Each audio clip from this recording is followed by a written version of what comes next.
para kumita dito sa abroad. Ganito ang trabaho dito.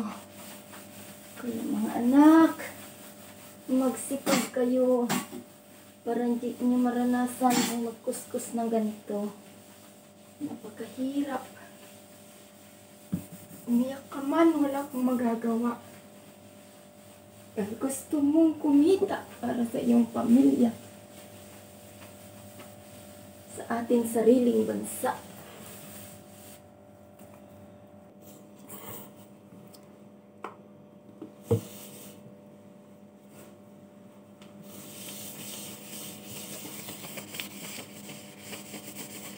Mabuti sana kung ang iyong nanay ay nasa opisina. Maghapong nakaupo at kikita. Pero pag ika'y mahirap at walang pinag-aralan, spans at basahan ang iyong kamtan-kamtan o tangan-tangan. Kapalit nito ay mga dolyaris para sa ating pamilya. Para makaon sa hirap at sana'y guminhawa.